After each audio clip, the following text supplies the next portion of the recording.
સમયગાળા માર્કેટની ચર્ચા માટે હવે આપણી સાથે જોડાઈ ગયા છે મોતીલાલ ઓસવાલના હિમાંક જાની. હિમાંકજી, સ્વાગત છે આપનું સીએનબીસી બજારમાં.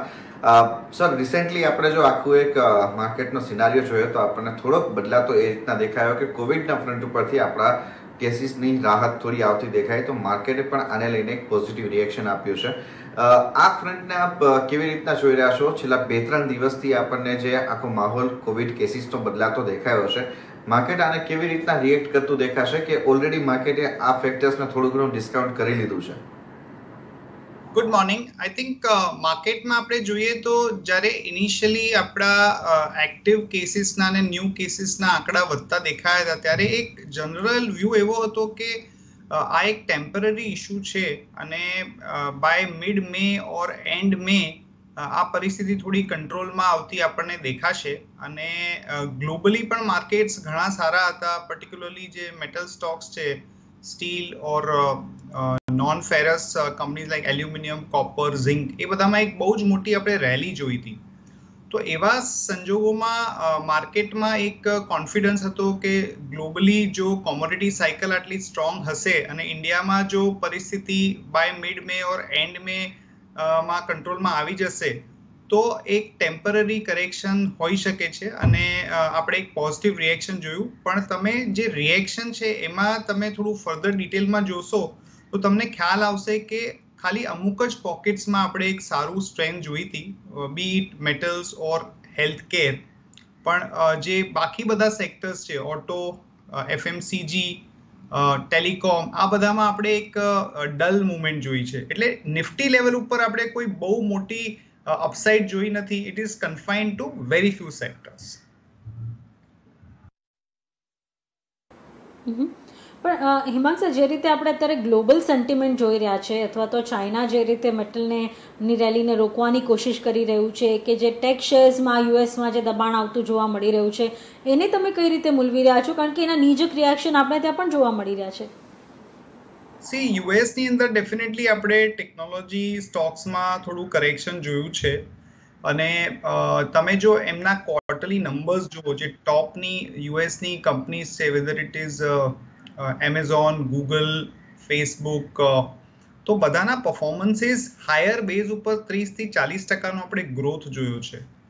નો ડાઉટ જ્યારે કંપનીની માર્કેટ કેપ આટલી વધારે હોય અને સ્ટોક્સમાં રનઅપ બહુ મોટો હોય તો વચ્ચે અમુક કરેક્શન્સ તો આવી શકે છે. It is part of the market cycle. So technology space ઉપર એવું કોઈ કન્સર્ન દેખાતું નથી. પણ લાર્જર કન્સર્ન માર્કેટ માટે એ છે કે જે રીતે આપણે બેઝ મેટલ્સ અને નોન ફેરસ મેટલ્સમાં જે રીતનો વધારો જોયો છે, તો એમાં ક્યાંક ને ક્યાંક ઓવરઓલ ઇકોનોમી ઉપર ડેફિનેટલી એની ઇમ્પેક્ટ આવશે. વી કોલ ઇટ કોલેટરલ ડેમેજ. અને એના કારણે જે આપણે ગ્રોથનું રિવાઇવલ આપણે જોઈ રહ્યા છે, એમાં ક્યાંક એને એક નેગેટિવ એનું રિએક્શન આવી શકે છે. સો આ એક માર્કેટ માટે થોડું રિસ્ક ફેક્ટર રહેશે.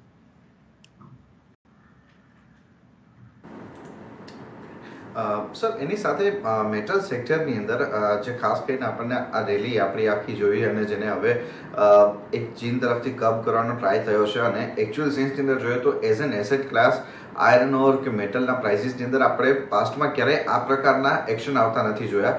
તો આને આપ કેવી રીતના જોવો છો? આ સ્પેક્યુલેટિવ મૂવ તરીકે જોવું જોઈએ, ડિમાન્ડ આઉટલુકના ધ્યાનમાં રાખીને જોવું જોઈએ? કઈ રીતના તમે આ મૂવને જોવો છો? કારણ કે એની સાથે આપણે જોઈશું તો બીજા ઘણા બધા એસેટ ક્લાસ જે છે એ અત્યારે કોરિલેટ થતા દેખાઈ રહ્યા છે. આમાં બે એસ્પેક્ટ છે. એક એ છે કે જે રીતની આપણે મેટલ સાયકલમાં પ્રાઇસ લેડ રિવાઇવલ જોઈ છે, એક બહુ જ સ્પેક્ટાક્યુલર છે. આપણે લગભગ 10 થી 12 વર્ષ પછી આ રીતનો એક ટ્રેન્ડ જોઈ રહ્યા છીએ. બીજું એ છે કે ઇન્ડિયામાં બી જે ઇન્ડિયા ફોકસ્ડ પ્લેસ છે, દાખલા તરીકે ટાટા સ્ટીલનું જે ઇન્ડિયા આર્મ છે, અથવા તો જે બાકીની ઇન્ડિયા ફોકસ્ડ કંપનીઝ છે, એ લોકોનું પરફોર્મન્સ બહુ જ સારું આવી રહ્યું છે અને એમાં બહુ જ મોટા સ્કેલ ઉપર કેશ ફ્લો જનરેટ થઈ રહ્યો છે અને ડેટ રીપેમેન્ટ થઈ રહ્યા છે. એટલે એ ટ્રેન્ડ ડેફિનેટલી બહુ પોઝિટિવ છે. પણ આનું એક બીજું પાસું એ છે કે આ રીતના પ્રાઇસીસ જો બધી કોમોડિટીઝના વધશે તો ડેફિનેટલી જે યુઝર ઇન્ડસ્ટ્રીઝ છે, whether it is automobile or FMCG or generally any જે ઇન્ફ્લેશન ઉપર કોલેટરલ ઇમ્પેક્ટ આવશે, એના કારણે આપણે જે ગ્રોથ ઓવરઓલ ઇકોનોમી લેવલ ઉપર એક્સપેક્ટ કરી રહ્યા છે એના કરતાં ઓછો આવવાના ચાન્સીસ છે અને રિકવરી થોડી સ્લો થઈ શકે છે. સો આને આપણે થોડુંક કેરફુલી અત્યારે જોવું જોઈએ. અત્યારે મોમેન્ટમ છે એટલે બધાને એવું લાગતું હશે કે આ બહુ સસ્તું છે અને આનું મોમેન્ટમ કન્ટિન્યુ રહેશે, પણ ટિપિકલી આપણે જોયું છે કે જ્યારે આ મોમેન્ટમ ઓવર થઈ જતું હોય છે ત્યારે એમાં બહુ જ મોટા કરેક્શન્સ બી જોવા મળતા હોય છે. એટલે અત્યારના ટાઈમે મેટલ સ્પેસમાં આપણે થોડું કોશિયસ રહેવું જોઈએ. તો શું તમે બોટમ અપ અપ્રોચ નથી લઈ રહ્યા? કોઈ સિલેક્ટિવ સ્ટોક્સ તમને લાગી રહ્યા છે મેટલમાં જ્યાં ઘટાડે એન્ટ્રી લેવાની તક હોય, અથવા તો જ્યાં વેલ્યુએશન હવે બહુ મોંઘા થઈ ગયા છે અને સારી એવી તેજી થઈ ચૂકી છે, અહીંયા નફો ગાંઠે બાંધી લેવો જોઈએ? કોઈ stock specific view? I think મેટલમાં અત્યારે નવી એન્ટ્રી કરવાનું થોડુંક મને રિસ્ક રિવોર્ડ પોઈન્ટ ઓફ વ્યૂથી ઠીક નથી લાગતું. No doubt non ferrous space છે, દાખલા તરીકે હિન્દાલ્કો, નાલ્કો, એમાં એકવાર પરમ દિવસે જ્યારે નોવેલિસના રિઝલ્ટ આવશે એના પછી કદાચ એકાદું સ્પાઇક જોવા મળી શકે છે, પણ overall after seeing this kind of a rally નવી એન્ટ્રી કરવું મેટલ સ્ટોક્સમાં એ મને લાગે છે કે it would not be advisable. એના કરતાં આપણે અત્યારે માર્કેટમાં થોડા ડિફેન્સિવ સેક્ટર્સ, દાખલા તરીકે ફાર્મા કે હેલ્થકેર છે, કે થોડા ઘણા સિમેન્ટના જે સેક્ટરમાં જ્યાં પરફોર્મન્સીસ થોડા સારા આવવાના એક્સપેક્ટેશન્સ છે, તો એ ટાઈપના સેક્ટર્સમાં જવું એ વધારે ફેવરેબલ રહેશે rather then chasing the momentum.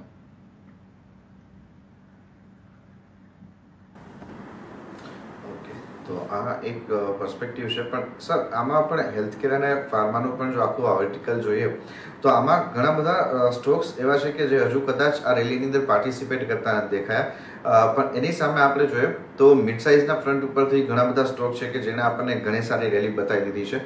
તો આમાં કોઈ સિલેક્ટિવલી સ્ટોક્સ આપ શેર કરી શકશો કે જે કદાચ અત્યારે રડાર ઉપર રાખવા જોઈએ ફાર્મા અને હેલ્થકેરમાં? ફાર્મા અને હેલ્થકેરમાં અમે હમણાં રિસેન્ટલી સલોરા ફાર્મા ઉપર એક રિપોર્ટ બહાર પાડ્યો છે જસ્ટ યસ્ટરડે. એમાં અમને લગભગ 30% નું અપસાઇડ લાગે છે. એ બહુ સ્પેશિયલાઇઝ્ડ ફાર્મા કંપની છે, કોન્ટ્રાક્ટ મેન્યુફેક્ચરિંગમાં બહુ જ સારું કામ કરી રહી છે, અને એમાં જે રીતનો ગ્રોથ અને વિઝિબિલિટી લાગે છે એમાં લગભગ 25-30% નું ડેફિનેટલી એક અપસાઇડ છે. એના સિવાય ગ્લેન્ડ ફાર્મા જે કે એક ઇન્જેક્ટેબલ પ્લે છે, એમાં બી અમને બહુ સારો અર્નિંગ ગ્રોથ અને ઓવરઓલ એ પર્ટિક્યુલર સેક્ટર ઉપર અમને બહુ જ પોઝિટિવ વ્યૂ મળી રહ્યા છે, પર્ટિક્યુલરલી કોવિડ વેક્સિન રિલેટેડ અને અધરવાઇઝ ઓલ્સો ઇન્જેક્ટેબલ્સમાં. ઓરોબિંદો ફાર્મા અમને ઘણો ગમે છે. I think both the outsourcing part, API અને જે યુએસનું, એ ત્રણેય બિઝનેસમાં ઓવરઓલ ટ્રિગર્સ સારા છે, વેલ્યુએશનથી ઘણો સસ્તો છે. તો આ રીતે સિલેક્ટિવલી ફાર્મા હેલ્થકેર સ્પેસમાં ડેફિનેટલી ઇન્વેસ્ટમેન્ટ કરવાનું વિચારવું જોઈએ, કારણ કે ત્યાં ગ્રોથ વિઝિબિલિટી ઘણી વધારે સારી છે.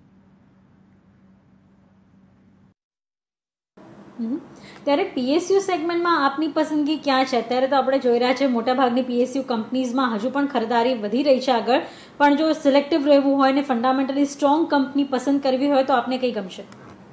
સો પીએસયુમાં અમારી જે પ્રિફર્ડ કંપનીઝ છે એમાં definitely number 1 would be State Bank of India, number 2 would be SAIL, અને to some extent companies like Bharat electronics. પણ આમાં આપણે એક વસ્તુ એ ધ્યાનમાં રાખવી જોઈએ કે સેલ છે ફોર એક્ઝામ્પલ, તો સેલ હેઝ ગોન અપ. 40 રૂપિયા વાળો સ્ટોક આઈ થિંક 140 થઈ ગયો છે, so almost 3.5 times kind of a move. તો આ લેવલ ઉપર નવી એન્ટ્રી કરવી સેલમાં એ બહુ સેન્સિબલ નથી લાગતું. I think we should definitely wait. પણ State Bank has corrected by about almost 15% from the top. એના સિવાય ભારત ઇલેક્ટ્રોનિક્સ ડેફિનેટલી એક ઇન્ટરેસ્ટિંગ પ્લે છે ડિફેન્સનો. એટલે બહુ સિલેક્ટિવલી જેમાં આપણને વેલ્યુએશનનું કમ્ફર્ટ છે, ગ્રોથ વિઝિબિલિટી છે, એવા જ પીએસયુ સ્ટોક્સમાં આપણે ઇન્વેસ્ટ કરવાનું વિચારવું જોઈએ.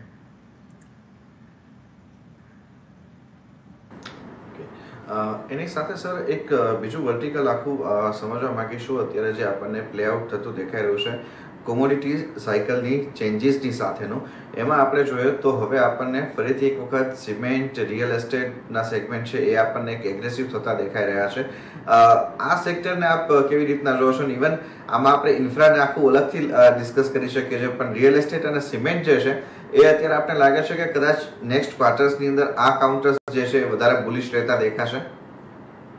સિમેન્ટ ડેફિનેટલી અમને એવું લાગે છે કે અત્યારે કારણ કે સ્લોડાઉન છે લગભગ 12 સ્ટેટ્સમાં પાર્શિયલથી કમ્પ્લીટ સ્લોડાઉન છે એટલે જે બી કન્સ્ટ્રક્શન અને જે રિલેટેડ એક્ટિવિટી છે ઇન્ક્લુડિંગ ઇન્ફ્રા એક્ટિવિટી એ સ્લોડાઉન થઈ ગઈ છે એટલે લોકોને એક કન્સર્ન લાગે છે કે સિમેન્ટમાં આવતા 2-3 મહિનામાં થોડો ગ્રોથ ઓછો આવશે પ્લસ મોન્સૂનમાં જે સિમેન્ટની ડિમાન્ડ છે ઓછી થઈ જતી હોય છે એટલે 2-3 મહિના સિમેન્ટ સેક્ટર માટે થોડા ડિફિકલ્ટ છે પણ અગર આપણે 12 મંથનો વ્યૂ લઈએ અથવા એનાથી વધારે ટાઈમ ફ્રેમનો વ્યૂ લઈએ તો ડેફિનેટલી એક બહુ જ ઇન્ટરેસ્ટિંગ સ્ટોરી તરીકે ઇમર્જ થઈ રહી છે એમાં number 1 pick is UltraTech which is a large cap company અને એના સિવાય મિડ કેપની અંદર જેકે સિમેન્ટ એક બહુ સારો ઇન્ટરેસ્ટિંગ પ્લે છે દાલમિયા ભારત એક બહુ સારો ઇન્ટરેસ્ટિંગ પ્લે છે એટલે સિલેક્ટિવલી આ સિમેન્ટ કંપનીમાં ડેફિનેટલી ઇન્વેસ્ટ કરવાનું વિચારી શકાય અને તમે રિયલ એસ્ટેટની વાત કરી તો રિયલ એસ્ટેટ નો ડાઉટ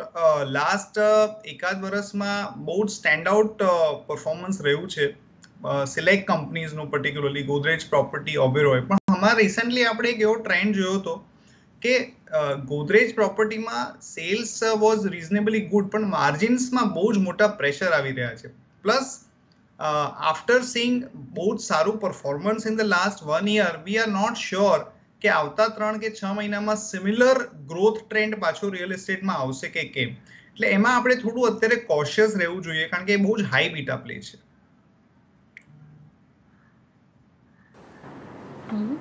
પણ સાથે જ જ્યારે વિક્રમે વાત કરી કોમોડિટી સેગમેન્ટની તો તમે જો શુગર જે રીતે જે તેજી પકડી છે ત્યાં અને હવે તો આપણે જોઈ રહ્યા છીએ કે આ સેક્ટર માટે ઘણા બધા પ્રોવિઝન્સ થયા છે ઘણી બધી સવલતો મળી છે ઇવન હવે જે રીતે તેજી થઈ છે તમે હજુ પણ બુલિશ છો શુગર પર શું પોર્ટફોલિયોમાં શુગર સ્ટોકનો સમાવેશ કરવો જોઈએ સી ડેફિનેટલી એગ્રો કોમોડિટીઝ ગ્લોબલીમાં બહુ જ સ્ટ્રોંગ અપસાઇકલ ચાલી રહી છે તમે સોયાબીનથી લઈને કોર્નથી લઈને શુગર અને ઘણી બધી આઈટમ એમાં આપણે લગભગ 25 થી 50% પ્રાઇસીસમાં ગ્રોથ જોયો છે તો આમાં ડેફિનેટલી આના કારણે શુગર કંપનીઝ અને બીજી જે એગ્રો બેઝડ કંપનીઝ છે એમાં ડેફિનેટલી થોડું બેનિફિટ જોવા મળી શકે છે અને શુગરની આપણા ત્યાં શુગર પ્રાઇસને છોડીને એથેનોલની એક બહુ જ મોટી સ્ટોરી બની રહી છે જે લોંગ ટર્મ સ્ટોરી હોઈ શકે છે કારણ કે અત્યાર સુધી જે વોલેટિલિટી આવતી હતી અર્નિંગ્સમાં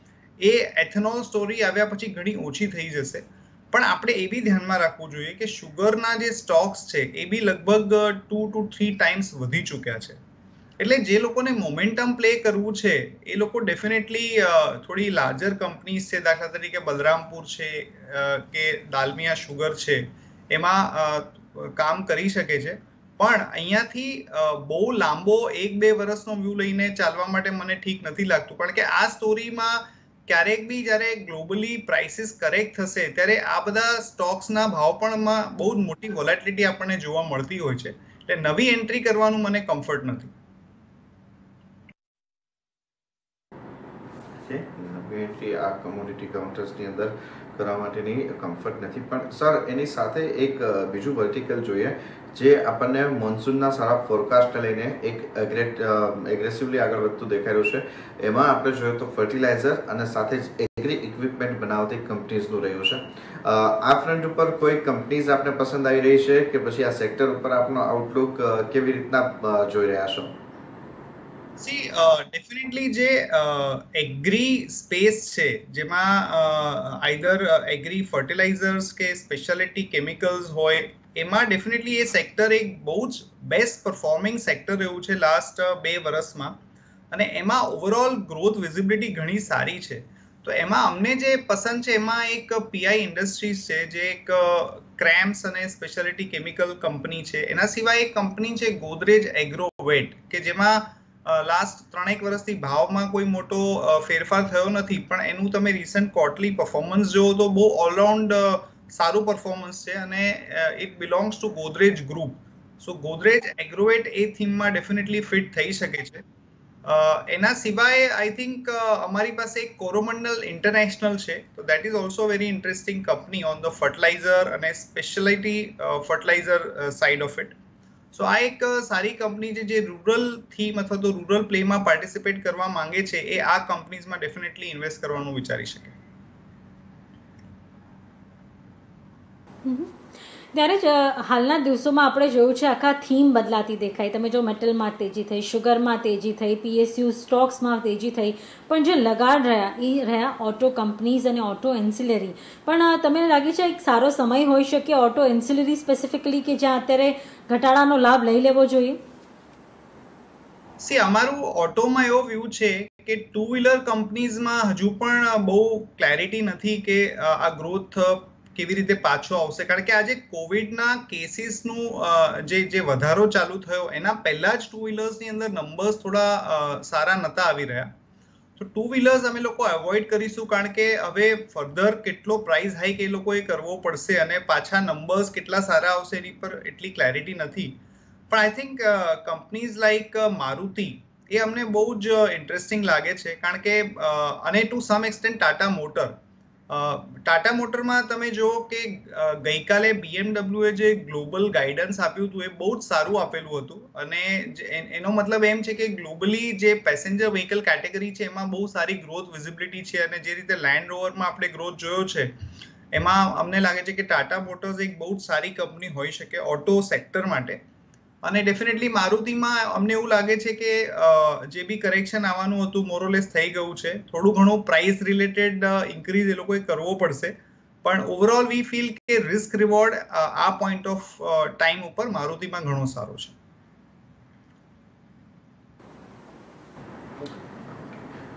તો સર ઓટો સેક્ટર માટે તો આપનો આટલો સારો વ્યૂ છે, તો ઓટો એન્સિલરીમાં પણ શું વ્યૂ રહેશે, અને ત્યાં પણ જો કોઈ સ્ટોક પસંદ આવી રહ્યા હોય કે જ્યાં અત્યારે પણ એન્ટ્રી લઈ શકાય? ઓટો એન્સિલરીમાં એક તો મધરસન સુમી એક ઇન્ટરેસ્ટિંગ સ્ટોક છે ગ્લોબલ ઓટો એન્સિલરી સ્ટોરી માટે પાર્ટિસિપેટ કરવા માટે. એના સિવાય અમારી પાસે એક કવરેજમાં સ્ટોક છે એન્ડ્યોરન્સ ટેકનોલોજી, જેનું 40% રેવન્યુ એક્સપોર્ટથી આવે છે અને ઇન્ડિયામાં 60% છે, which is essentially a two wheeler play. So definitely એમાં અમને એવું લાગે છે કે આ એક સારો ઇન્ટરેસ્ટિંગ કંપની છે ફોર ઇન્વેસ્ટમેન્ટ. એટલે ઓટો એન્સિલરીમાં આ બે કંપનીમાં આપણે ફોકસ કરી શકીએ.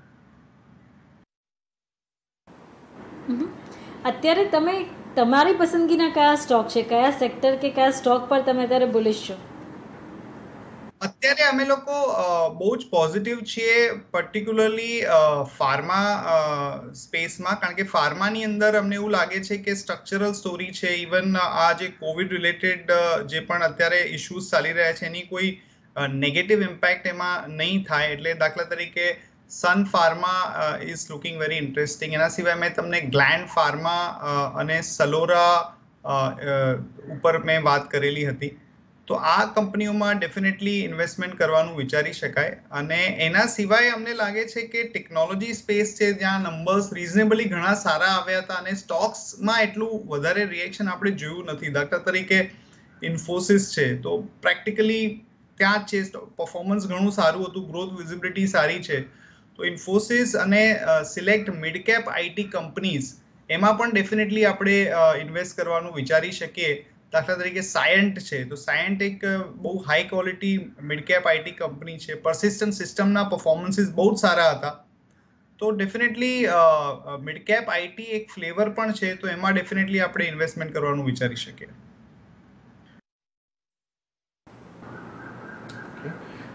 એની સાથે સર આજની આખી ચર્ચામાં આપણે એક બેન્કિંગ અને ફાઇનાન્શિયલ સેક્ટર ઉપરનો જો એક ઓવરવ્યૂ લઈએ તો હવે લાગે છે કે અહીંયા આપણને એક જે સારું એવું લાંબુ 1-2 સપ્તાહનું આખું એક મોટી કન્સોલિડેશનની રેન્જ હતી એમાંથી હવે આ સેગમેન્ટ બહાર નીકળતું દેખાઈ શકે?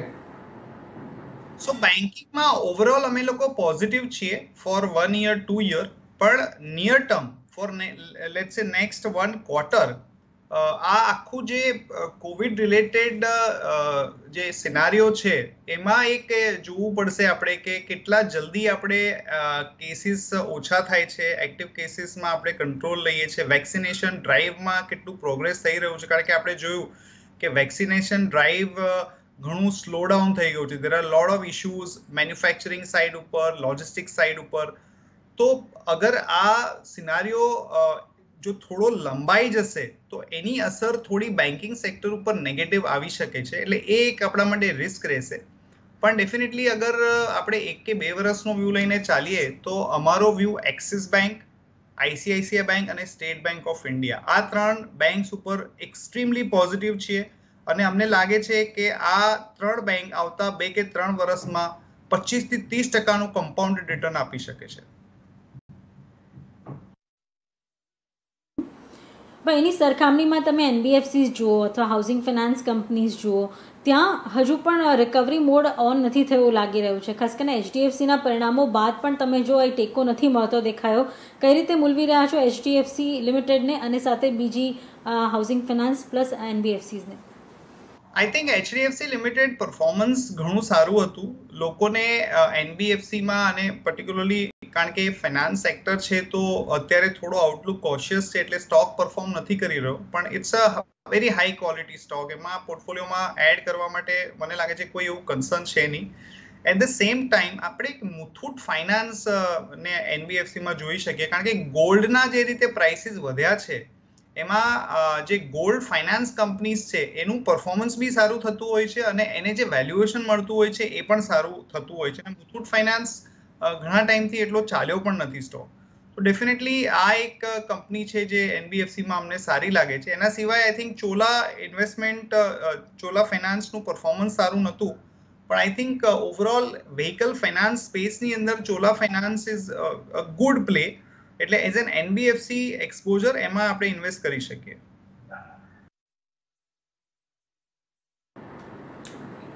તો આ અત્યારે આપણને પર્સપેક્ટિવ અહીંયા બધો દેખાઈ રહ્યો છે. આ સાથે જ સર રજા લેવાનો સમય છે, કોઈ ડિસ્ક્લોઝર રહેશે? ખૂબ આનંદ થયો તમારી સાથે ઇન્ટરેક્ટ કરીને, અને it would be safe to presume કે જે બી આપણે કંપનીઝની વાત કરી છે અમારા કવરેજમાં છે. ઘણી કંપનીઓનું મારું પર્સનલ હોલ્ડિંગ બી હોઈ શકે છે અને it is always better to play safe in this kind of a scenario. Thank you so much for inviting me. આભાર સર આપનો પણ સમય ફાળી અમારી સાથે આ ચર્ચામાં જોડાયાના ખાસ માર્કેટના આ ઇનસાઇટ્સ અમને અને અમારા દર્શકો સુધી પહોંચાડી એના માટે ઘણો આભાર સર. તો એ સાથે હાલ મને નિશાને પણ આપજો રજા. આગળ અપડેટ માટે આપ જોડાયેલા રહો સીએનબીસી બજાર સાથે. નમસ્કાર.